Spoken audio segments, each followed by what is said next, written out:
Amigas y amigos, bienvenidas y bienvenidos a La Esquina Caliente a través de la televisora andina de Mérida, tan nuestra como siempre. Una presentación de Puragua Express, el mejor seguro para tu salud y la de tu familia, en el Centro Comercial Alto Chama, al lado donde venden las tisanas. Agradecemos a la gente de Con Estilo y Algo Más, venta y alquiler de trajes para caballeros y niños. Si usted se gradúa o se gradúa a su hijo, busque a Richard, que él le va a indicar la mejor manera para que usted luzca impecable en el Centro Comercial Alto Prado.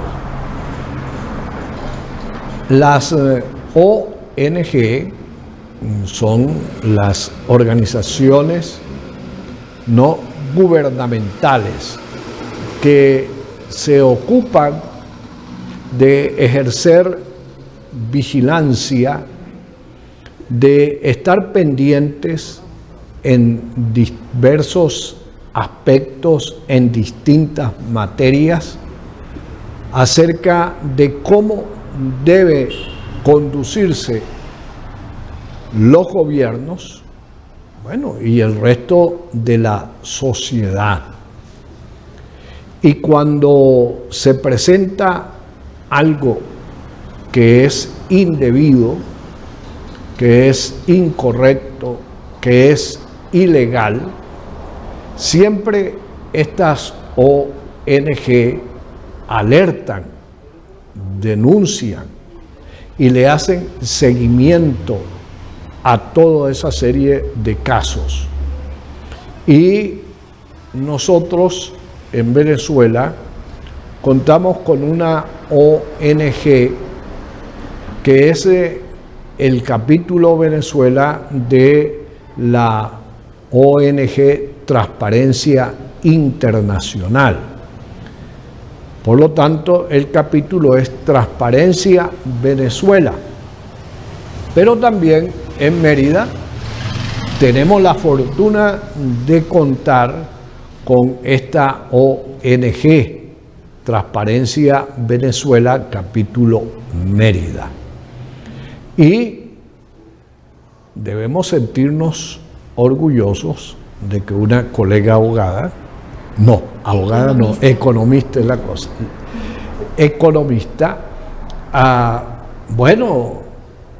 sea quien coordine regionalmente este capítulo de Transparencia Venezuela. Así es que hoy nos complace mucho tener como invitada a la economista Cristi Rangel, quien es la coordinadora regional de Transparencia Venezuela en Mérida. Y le damos la bienvenida a La Esquina Caliente. Muchísimas gracias, Tuto. Para mí es un gusto. Hay bastante de qué conversar. También quisiera mencionar que Transparencia Venezuela tiene otros 7 capítulos regionales en estados de Venezuela y que aquí en Mérida tenemos la particularidad de que trabajamos 2 personas. También conmigo está la profesora Rita Coello, quien es licenciada en Administración, y justamente nosotras somos de las más antiguas en la organización, ya que iniciamos andadura en este trabajo de activismo con el cálculo de unos índices de transparencia municipal desde el año 2005. Desde allí realizamos varias rondas de evaluación en la transparencia de los municipios, la última se hizo en 2017 y ya el trabajo de la organización se ha expandido a otras áreas, además del trabajo en los gobiernos locales, que ha sido muy enriquecedor. Muy bien, vamos entonces a comenzar indicándole a nuestra audiencia qué es Transparencia Internacional, qué es Transparencia Venezuela y cómo funciona en el caso de Mérida.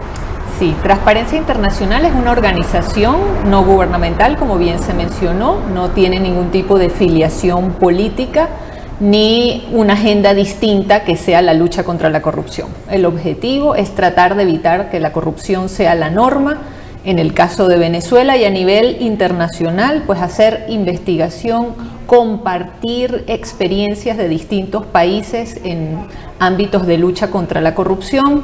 Ya tiene 25 años, hay más de 115 capítulos, es decir, hay 115 países o un poquito más que tienen capítulos de Transparencia Internacional que buscan eso, colaborar para aprender sobre cómo aplicar mecanismos que eviten el abuso de poder, promover el gobierno abierto, hacer seguimiento a las legislaciones en los países que puedan generar riesgos de corrupción o cómo mejorar las normas en la lucha contra la corrupción. Y bueno, Transparencia Venezuela se creó ya casi 20 años, hace 20 años, en 2024 se cumplen los 20. El objetivo inicial era compartir esas experiencias, hacer promoción de prácticas de transparencia, de garantías de acceso a la información, de exigencia de rendición de cuentas, de capacitación a los ciudadanos, y en un primer momento hicimos estas valoraciones a nivel municipal, pero ahora además Transparencia Venezuela pues hace investigación, promueve la denuncia, defiende las prácticas de gobierno abierto, participa en ámbitos internacionales sobre la situación de la corrupción en Venezuela, comparte los datos, y estamos haciendo ahora también pues un plan de visibilización y monitoreo de todos los casos de corrupción sobre Venezuela que se están juzgando, investigando en los sistemas de justicia de otros países. Sobre eso podemos hablar un poco más adelante. Nuestra organización no tiene ninguna afiliación política, es plural, se financia con fondos de cooperación internacional, también con fondos de la propia Transparencia Internacional y lo que se establece como cooperación en varios países del mundo, específicamente Unión Europea, los países del norte de Europa, que son los que suelen tener las primeras ponderaciones en los resultados del índice de percepción de corrupción, que este índice, digamos, es el indicador estrella de la organización Transparencia Internacional para medir cuáles son los riesgos de corrupción en los distintos países, y bueno, que es un medidor del que está muy pendientes todas las agendas internacionales cada año. Muy bien. Usted ha señalado que hay 7 capítulos de Transparencia Venezuela. ¿En qué estados están presentes? Sí, en el estado Barinas, Táchira, Lara, Zulia, Carabobo, Nueva Esparta, Yaracuy y Miranda. Y Mérida. Mérida, por supuesto, sí. Tenemos que ir a la publicidad, pero al regreso me gustaría que la economista Cristi Rangel nos definiera qué es corrupción. Por supuesto. Porque hay mucha gente que cree que corrupción es solo aquel que se apropia de los recursos del Estado o de los bienes del Estado, etc. No, hay muchas maneras, muchas formas de convertirse en un corrupto, no solo los que se apropian de los dineros. Vamos a la publicidad y ya regresamos para continuar nuestro diálogo en la esquina caliente con nuestra invitada de hoy, la economista Cristi Rangel, coordinadora regional Mérida de Transparencia Venezuela. Ya venimos.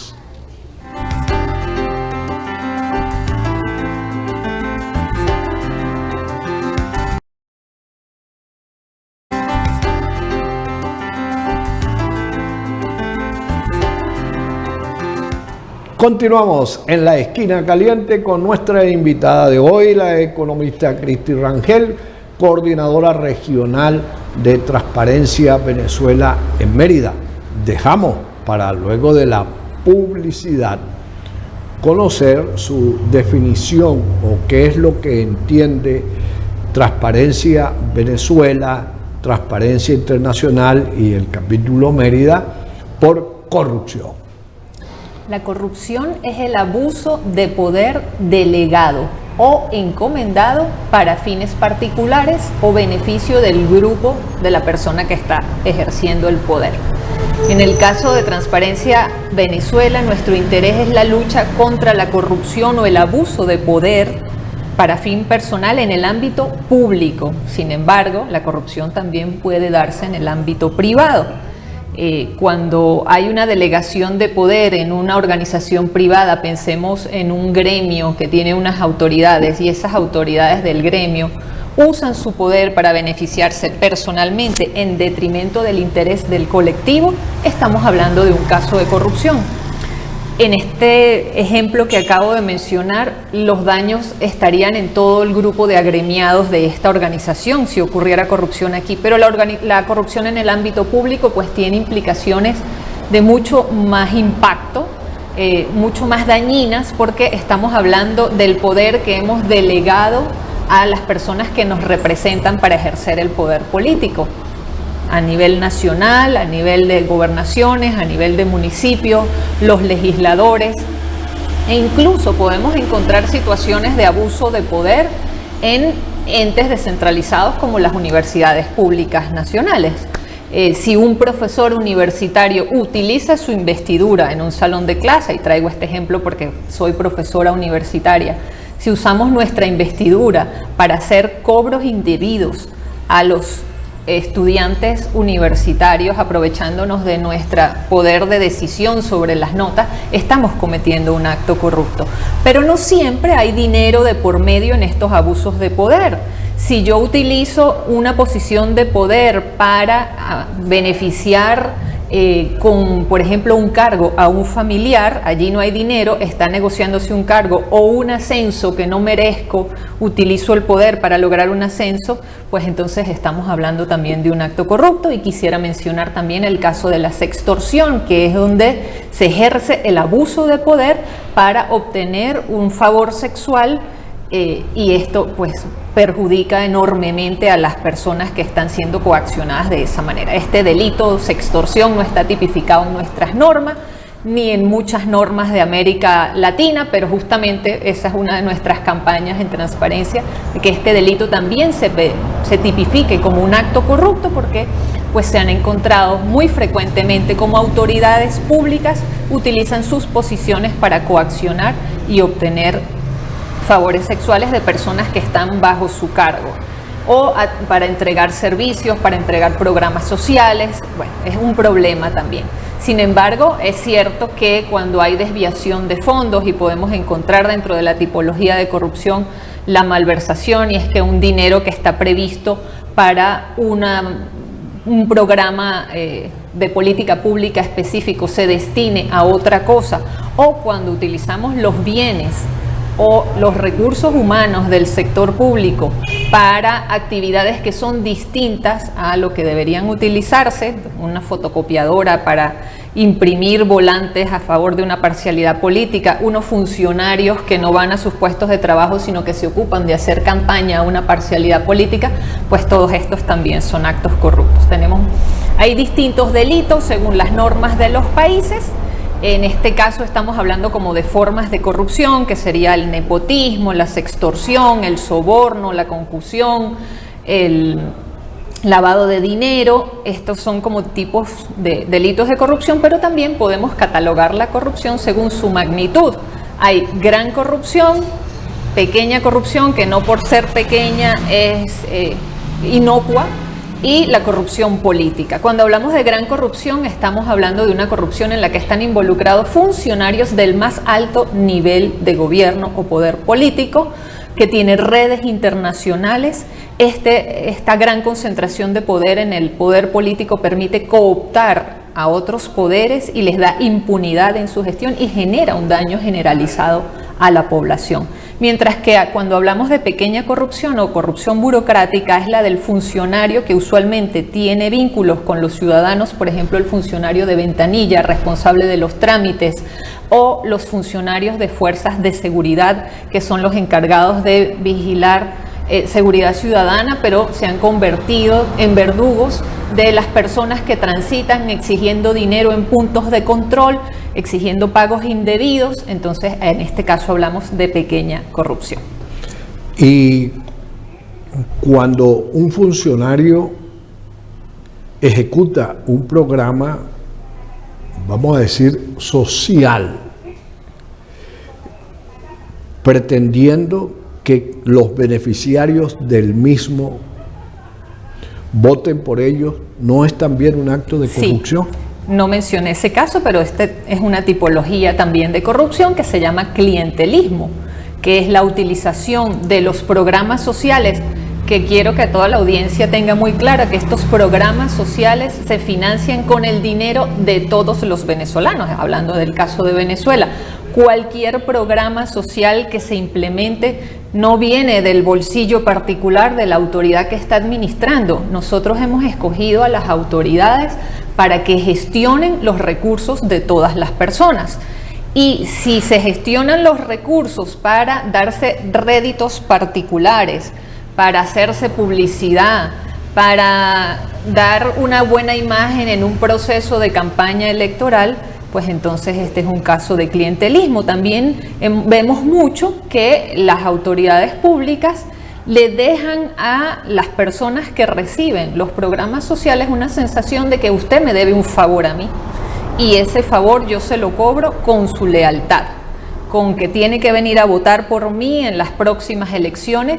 Esto es corrupción, así como utilizar los dineros públicos, y esto está previsto en nuestra ley contra la corrupción y está expresamente prohibido en el Código de Ética de los Servidores y Servidoras Públicos de Venezuela, vigente o cuya última reforma fue en el año 2013, el uso de los fondos públicos para poner los nombres de las autoridades en vallas publicitarias, en uniformes de trabajadores, en vehículos que son de uso público. Bueno, esto está expresamente prohibido en nuestro Código de Ética de los Servidores y Servidoras Públicas, y la Ley contra la Corrupción establece que este código es de obligatorio cumplimiento, porque estamos hablando pues también de un abuso de los fondos para beneficio personal. Entonces, que todos queden muy claros, todo abuso de poder delegado o encomendado que se aprovecha para beneficio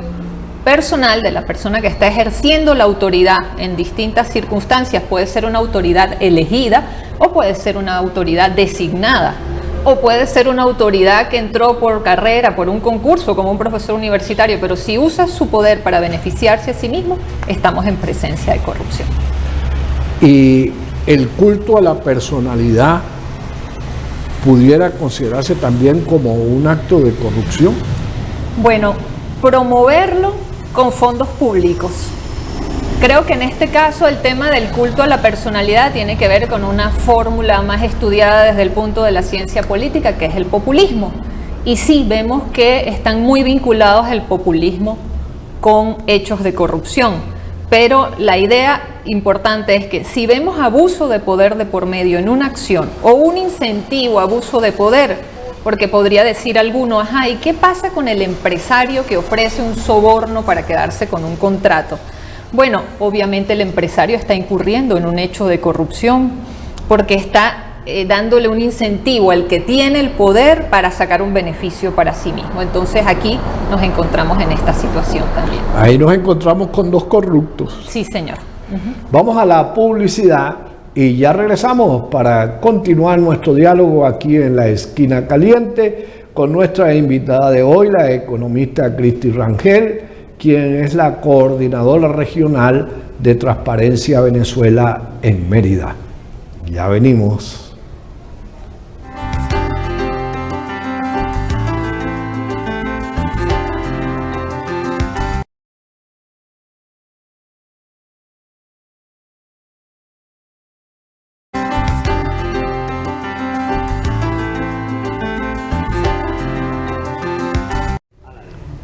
Continuamos en la Esquina Caliente. Nuestra invitada, la economista Cristi Rangel, coordinadora regional de Transparencia Venezuela en Mérida. Transparencia Venezuela ha estado a la cabeza de vigilar y también de hacer pública la Comisión de hechos de corrupción en los distintos niveles del poder público.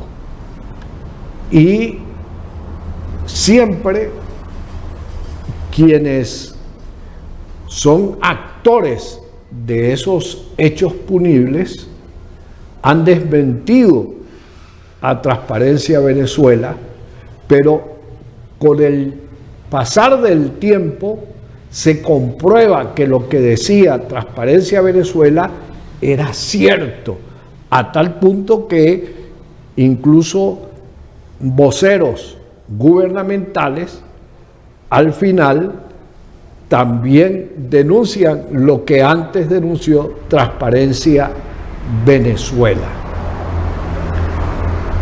¿Han sido ustedes objeto de amenazas, de persecución por actuar como tiene que ser? Bueno, en realidad en unas ocasiones algunos de nuestros compañeros han sido señalados en medios y también ha habido nombramientos en algunos programas de voceros oficiales sobre estar financiados por intereses que están en contra de nuestro país. Y bueno, esto no es así. Un compañero periodista en el Zulia estaba tomando nota de una obra inconclusa. Nosotros también le hacemos seguimiento a las obras inconclusas y él estaba fotografiando el segundo puente sobre el lago de Maracaibo, conocido como el puente Nigale, y bueno, hubo un incidente con una detención en ese momento, solo por tomar nota de un espacio público, pero luego pues ese incidente se solventó, afortunadamente. Lo que sí es que vemos como que nos ignoran desde el punto de vista de las advertencias sobre las situaciones que generan riesgos de abusos de poder. Muchas personas creen que este tema de la corrupción tiene que ver con mala formación, con un problema educativo, con una falta de valores, con una cierta un deterioro social. Y si bien es cierto que nosotros abogamos por los programas de formación, que la parte educativa es muy importante, creemos que sobre todo importan que al momento de que se ejerza el poder hayan unas condiciones que eviten que ocurran los abusos. Si nosotros ponemos reglas del juego sobre las actuaciones del Estado, y por eso los sectores públicos tienen muchos sistemas de control, porque pues hay un inmenso riesgo de cuando se están administrando fondos que no son propios, bienes que no son propios, pues hay tentaciones, hay conflictos de interés también, y esto es un riesgo de corrupción. El conflicto de interés no es corrupción propiamente, sino un riesgo. Y es que una autoridad tenga que tomar decisión sobre un tema en el que debe ser objetivo, pero si él tiene un interés particular allí, como por ejemplo tengo que asignar un contrato y mi hermana tiene una empresa contratista, entonces yo tengo un interés personal. Allá hay corrupción, que la hermana tenga una empresa contratista. Bueno, si no se gestiona ese conflicto de interés, si la persona, por ejemplo, de la Comisión de Contrataciones no se inhibe al tomar una decisión en la que está un interés de por medio, entonces hay altos riesgos de que ocurra la corrupción. Por eso tienen que haber mecanismos de control, por eso tiene que haber absoluta transparencia, que es garantías de acceso a la información para que todos los ciudadanos, viendo no solo los resultados de la gestión de recursos públicos, sino también los procesos internos de cómo se toman las decisiones en el sector público. Por ejemplo, deberíamos conocer los procesos de contrataciones de todos los entes públicos, los resultados, cuántas empresas participaron, cuáles fueron las ofertas que hicieron, quién ganó, cuál es el historial de esa empresa. Si no hay ninguna posibilidad de conocer qué está en el proceso, quién participó, pues entonces son muchos mayores los riesgos de tomar decisiones que no van en función del interés colectivo, sino del interés personal de la autoridad de turno. Entonces, en el caso de Venezuela, pues hemos visto cómo desde el año, nosotros tenemos como hito el año 2002 y 2003, que se empezaron a desmontar muchos controles, que se empezó a concentrar poder político en la presidencia de la República, se echó mano de las leyes habilitantes para dar poderes especiales al presidente para legislar, que cuando en PDVSA se despide a un importante número de trabajadores que tenían años de formación, que era un recurso humano muy capacitado, la política de reclutamiento para la empresa no estaba basada en los méritos, sino en lealtad política y en quién hiciera más activismo para el partido que estaba ejerciendo el poder. Pues ya entonces estamos viendo que se crean muchos incentivos perversos. El control de cambio también, ¿por qué? Porque en 2003 se instaura el control de cambio y el control de cambio permitió que se abriera una gran brecha entre el tipo de cambio oficial y el tipo de cambio paralelo, y las personas que tenían decisión sobre la adjudicación de las divisas al tipo de cambio oficial, pues tenían un inmenso poder para sacar ventaja de esta situación y favorecer a las personas que podían comprarlo muy barato y después venderlo muy caro en el mercado negro. Entonces vimos una serie de incentivos perversos, y específicamente en el caso de la industria petrolera, ya el año pasado nosotros sacamos un informe diciendo cómo se fraguó la corrupción en PDVSA, incorporando estos elementos que llevaban a la concentración del poder, al desmontaje del sistema de recursos humanos basado en méritos y en formación, al uso de la empresa para programas sociales clientelares, como PDVSA entra en juego dentro de los programas sociales, y entonces viene el eslogan PDVSA es de todos, y la gente pensaba, oye, qué bien que PDVSA se está ocupando de tener ahora un programa de alimentos como Pedeval, pero no es cierto que PDVSA estaba al margen de la gestión de las finanzas públicas en Venezuela. PDVSA pagaba sus regalías, pagaba el impuesto sobre la renta y entregaba dividendos como empresa al gobierno venezolano, que financió nuestras universidades, nuestras carreteras, y durante muchos años el petróleo ha financiado la administración pública. Entonces, esto de darle atribuciones a PDVSA para encargarse ella de programas sociales que corresponden al sector público en el caso que decida hacerlo, pues trajo también una serie de incentivos perversos. Y vimos, por ejemplo, vamos a recordar un caso ya de hace varios años, cómo se pudrieron toneladas de alimentos por compras hechas por personas que no sabían cómo comprar y hacer llegar alimentos a nuestro país y distribuirlos oportunamente. Y vemos entonces también cómo la industria se ve involucrada en sobreprecios en la adquisición de bienes para sacar provecho, específicamente las personas que están tomando allí decisión. Luego vemos cómo PDVSA emite bonos de deuda y los emite en bolívares y los paga en dólares, pero cuando se emiten en bolívares les dan el tipo de cambio oficial y se pagan en dólares al tipo de cambio oficial también. Esta fue una operación conocida como Money Fly y ocurrió en el año 2014-2015, y un grupo de personas en las que estaban involucrados los famosos bolichicos, que ya habían hecho negocios de sobreprecio con contrataciones del sistema eléctrico, pues sacan provecho también y logran un daño patrimonial que supera los 1.200 millones de dólares. Entonces se van sumando, y luego tenemos el caso de Petro Zamora, que el mismo fiscal designado por la Asamblea Constituyente establece como un caso de corrupción en el año 2017. Y luego vemos a nuestro exministro de Petróleo el año pasado, quizá la gente no lo recuerda, llevando casos de corrupción a la Fiscalía de la gestión de Rafael Ramírez. Y bueno, ahora llegamos a la trama PDVSA Cripto. Ok, tenemos que ir a la publicidad, y al regreso, entonces vamos a conocer todo lo que Transparencia Venezuela ha logrado conocer y hacer público en relación a este último caso de corrupción en PDVSA, donde está involucrado, según se supone, quien era ministro de Petróleo y era vicepresidente de Economía del país, un paisano, Tarek El Aizami. Publicidad y ya regresamos a la esquina caliente.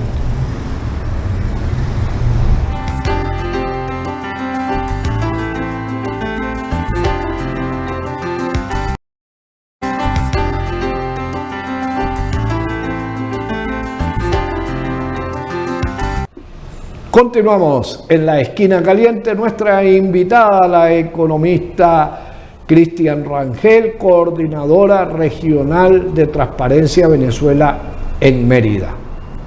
Y dejamos para luego de la publicidad, bueno, que Cristi nos cuente todo lo que Transparencia ha podido conocer y publicar de este último caso de corrupción que hay quienes han dicho que son 3.000 y tantos millones de bolívares, hay quienes dicen que fueron 16.000 y algunos que hablan hasta de 70.000 millones de dólares que se esfumaron. Sí, así es. Bueno, primero debemos iniciar comentando que los anuncios hechos desde la Fiscalía son sumamente genéricos, no nos permiten a los ciudadanos, que somos los directamente afectados por una pérdida patrimonial tan grande, poder conocer a ciencia cierta quiénes tuvieron responsabilidad en qué cosas. Y nos llamó la atención también en que esta trama aparecen involucrados representantes del Poder Judicial, representantes de la gestión de empresas del Estado, bueno, empresas ocupadas, porque en el caso de Cartones de Venezuela no es una empresa propiamente del Estado, sino que fue ocupada por el Estado. Esta era una empresa transnacional, Smurfit Kappa, y el Estado la ocupó de forma muy fraudulenta, porque lo que establece la Ley Orgánica de los Trabajadores pues viola nuestros derechos a la propiedad previstos en la Constitución. Entonces, los vínculos con la empresa, con el Poder Judicial, con un funcionario de la alcaldía del municipio Baruta no están del todo claros. Pero vamos a dejarle algunos datos a los ciudadanos de lo que sí se puede conocer. El gobierno ha mencionado que hay 61 personas involucradas, ha mencionado los nombres de 51 de ellas. El medio Últimas Noticias, que sabemos que tiene tendencia pro-oficialista, habló de los 3.000 millones de dólares. Y claro, fueron saliendo notas en Últimas Noticias que daban algunas pistas de lo que estaba ocurriendo con esta trama de corrupción. Pero Transparencia Venezuela hizo pues una alianza con la firma consultora Ecoanalítica y a través de sus investigaciones, comparando en lo que presuntamente se vendió de petróleo respecto a lo que ingresó a nuestro país, pues en el año 2020, 21 y 22, en teoría se vendieron 27.650 millones de dólares o el equivalente en petróleo a esta cantidad, considerando ya que Venezuela pues estaba vendiendo su petróleo con descuentos por estar sancionado en Estados Unidos y en otros países europeos, pero ya descontando estas ventas con descuento, se estimaba que debían haber entrado 27.650 millones de dólares y solo ingresaron en estos 3 años 11.050 millones de dólares. Entonces, por eso Transparencia Venezuela afirma, junto con estas investigaciones de Ecoanalítica,